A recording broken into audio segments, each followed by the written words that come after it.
Bienvenue sur l'actu courte. Aujourd'hui, on va parler de l'actualité qui fait le buzz. C'est, vous savez, ces corps qui ont été retrouvés dans la Seine, où les journalistes, les enquêteurs nous ont expliqué qu'ils s'étaient noyés, qu'il n'y avait pas à s'inquiéter. 4 corps qui ont été retrouvés dans la Seine.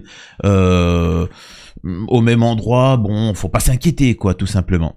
J'avais fait une vidéo pour expliquer que, pour moi, c'est le signe d'un serial killer, hein, parce qu'il y a une habitude, hein, c'est-à-dire qu'on tue un individu, on met au même endroit, etc., ça se répète.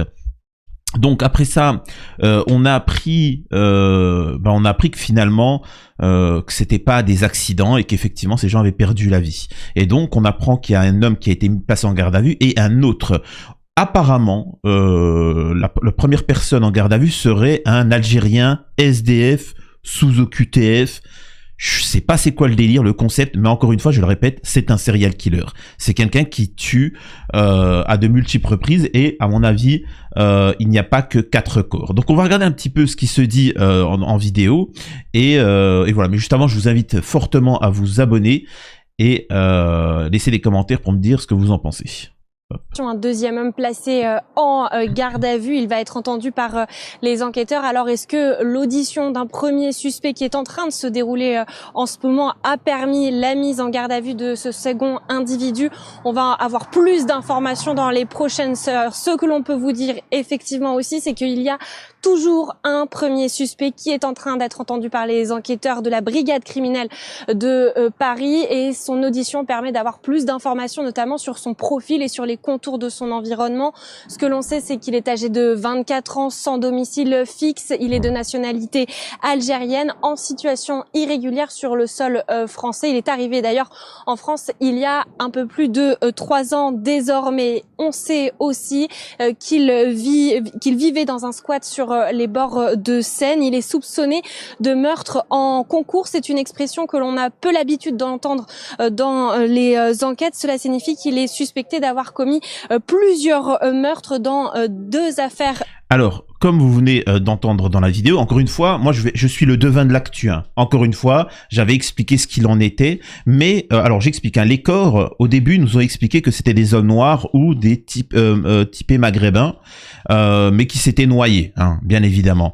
On se rend compte que apparemment le tueur serait un Algérien SDF sous OQTF, etc., et que les victimes seraient des Français de souche, hein, entre guillemets. Moi, je vous le répète, hein, moi j'en ai strictement rien à faire de ce genre de considération. Tu ôtes la vie, tu dois être condamné, point, il n'y a pas à discuter. Mais au moins, ben voilà, on a l'extrême droite qui va se saisir de cette affaire-là, la mettre en avant, parler sur l'Algérie, etc., sans demander à plus de sanctions. Bizarrement, là, on met sur le devant de la scène cette problématique. Mais, vous avez toujours le système, l'État, qui essaye de vous contrôler, vous manipuler, ne pas vous faire peur et ainsi de suite. Rappelez-vous, quand j'ai traité cette vidéo, cette affaire-là, dès le début, j'avais expliqué que c'était un serial killer, mais pour pas effrayer la population, du secteur, du coin, on vous explique un truc phénoménal. On invente un truc, c'est un meurtre par concours. Donc voilà. Alors un meurtre par concours, c'est un individu qui ôte la vie à plusieurs reprises, mais dans des affaires totalement différentes. Oui, on appelle ça un serial killer. Mais bon, ce n'est pas grave. Voilà. Hein. Donc écoutons la suite. Il vivait dans un squat sur les bords de Seine. Il est soupçonné de meurtre en concours. C'est une expression que l'on a peu l'habitude d'entendre dans les enquêtes. Cela signifie qu'il est suspecté d'avoir commis plusieurs meurtres dans 2 affaires distinctes, ce qui permet aux enquêteurs de faire durer sa garde à vue jusqu'à 96 heures pendant lesquelles il va être auditionné pour que les enquêteurs puissent avoir le plus d'éléments possible. À ce stade, pour l'instant, on ignore toujours pour la mort de combien des 4 hommes dont les corps ont été repêchés en bord de Seine. Le suspect est entendu. Attention, pour l'instant, il est suspecté. Hein, c'est-à-dire qu'on n'a pas forcément... est-ce que, je précise, hein, est-ce que c'est un coupable bien trouvé parce que ça nuisait à une personne ou autre, etc. Allez savoir. Mais en tout cas, moi, ce qu'il faut retenir hein, dans ces affaires-là, c'est que il y a un serial killer à Paris. Après, de quelle origine il est qu'on l'a attrapé ou pas, etc. Ça, c'est encore autre chose. Maintenant, on va regarder le profil du suspect. C'est parti. Donc, apparemment, il est glaçant. Bon. Parquet de Créteil qui vient de confirmer effectivement cette information. Un deuxième homme placé en garde à vue. Il va être entendu par les enquêteurs. Alors, est-ce que l'audition d'un premier suspect qui est en train de se dérouler en ce moment a permis la mise en garde à vue de ce second individu? On va avoir plus d'informations dans les prochaines heures. Ce que l'on peut vous dire effectivement aussi, c'est qu'il y a toujours un premier suspect qui est en train d'être entendu par les enquêteurs de la brigade criminelle de Paris, et son audition permet d'avoir plus d'informations, notamment sur son profil et sur les contours de son environnement. Ce que l'on sait, c'est qu'il est âgé de 24 ans, sans domicile fixe. Il est de nationalité algérienne, en situation irrégulière sur le sol français. Il est arrivé d'ailleurs en France il y a un peu plus de 3 ans désormais. On sait aussi qu'il vivait dans un squat sur les bords de Seine. Il est soupçonné de meurtre en concours. C'est une expression que l'on a peu l'habitude d'entendre serial killer, dans les enquêtes. Cela signifie qu'il est suspecté d'avoir commis plusieurs meurtres dans 2 affaires distinctes, ce qui permet aux enquêteurs de faire durer sa garde à vue. Pour l'instant, on ignore toujours pour la... Ok, bon, en fait, il y a rien de plus par rapport à la première vidéo. Ils avaient titré la vidéo un profil glaçant. Alors, le fait qu'il soit de nationalité algérienne, je sais pas si c'est glaçant. Moi, j'aurais aimé savoir s'il avait déjà un passé assez problématique. Mais bon, on va écouter le Jean-Jacques Charles Fonbonne, général de gendarmerie, qui s'exprime. Et généralement, c'est toujours pertinent. Écoutons ça. Et alors, il y a déjà plusieurs interrogations. Comment peut-on, si l'on imagine qu'on est en face du même auteur, comment peut-on imaginer qu'il y ait des états de décomposition des corps qui soient aussi différents? Ça sous-entendrait qu'ils ont été mis à l'eau, mais dans un intervalle de temps très important. La situation juridique dans laquelle on se trouve actuellement, c'est effectivement, comme vous l'avez souligné, 2 infractions d'homicide en concours. Le concours, c'est différent de la récidive. Vous commettez un homicide, vous êtes condamné, vous recommettez un autre, vous êtes en récidive. Vous en commettez 2, je vais y arriver, avant d'être interpellé, avant d'être jugé, on est en concours. Donc, ça veut dire que, au moins pour 2 des personnes qui ont été trouvées dans la Seine, un suspect est entendu parce qu'il y aurait des raisons plausibles de penser qu'il a commis les faits. En revanche, pour les 2 autres qui n'ont pas été identifiés, c'est simplement une recherche des causes de la mort. C'est-à-dire que juridiquement, on ne sait pas s'il y a assassinat, s'il y a homicide, ou si ce sont des suicides ou des morts accidentelles. Et ce qui fait que les policiers entendent les personnes qui sont suspectes uniquement sur les personnes pour lesquelles l'homicide, on va dire, est quasiment certain. Ce serait quand même une sacrée coïncidence ou des probabilités d'avoir 4 corps qui se retrouvent à ce moment-là.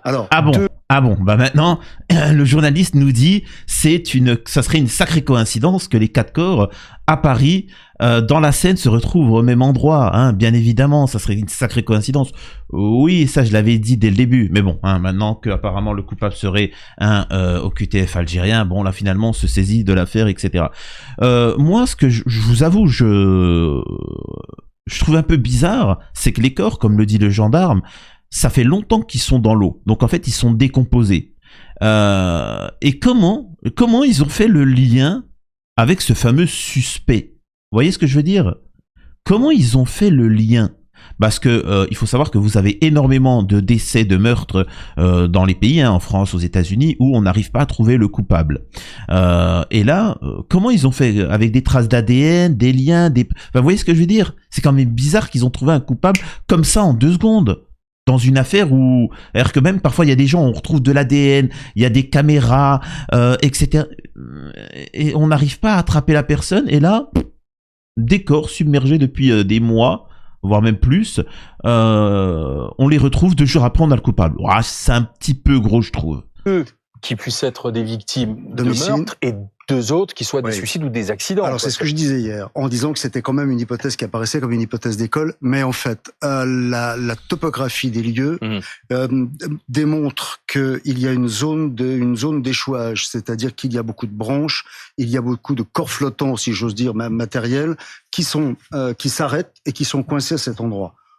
On peut imaginer, c'est vrai que ce serait un hasard extraordinaire, mais ça arrive parfois dans les enquêtes criminelles, qu'on ait 2 personnes qui aient été assassinées par peut-être les gens qui sont en garde à vue et qui aient été jetés à un endroit où les courants l'emmènent ici, et que d'autres personnes qui se sont suicidées, qui sont tombées à l'eau de façon accidentelle, se retrouvent au même endroit, tout simplement parce que le courant de la Seine les emmène à cet endroit-là effectivement, ce serait quelque chose de tout à fait extraordinaire au sens étymologique du terme. Jamais vu dans votre carrière, ça, Non. ce genre de probabilité-là. On voit ça sur des noyades en mer, par exemple, et c'est un peu la même logique où les courants marins, les courants côtiers amènent les gens quasi. Bon, le général, il le dit bien. J'ai jamais vu ça de toute ma carrière. J'ai jamais vu ça. Mais bon, hein, on va suivre le truc, ce qui est quand même assez indécent.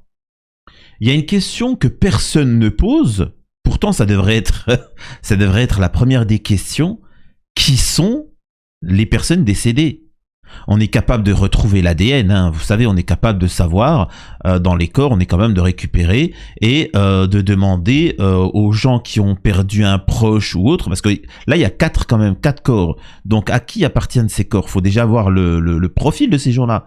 Là, c'est des corps. Oui, mais ils s'appellent comment et ainsi de suite. Est-ce que aux alentours de la Seine, il n'y a pas des hommes qui auraient disparu, des familles qui s'inquiètent? Eh ben, c'est le moment d'aller faire des tests ADN, donner un cheveu pour voir si le corps c'est pas celui d'un proche qui avait disparu ou autre. Ça, c'est ça. Et là, bizarrement, on ne parle pas.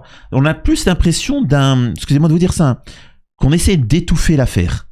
En tout cas, c'est le point de vue qui me passe par l'esprit. Donc, dites-moi vous ce que vous en pensez. Mais encore une fois, serial killer à Paris, c'est avéré. À la prochaine sur l'actu courte.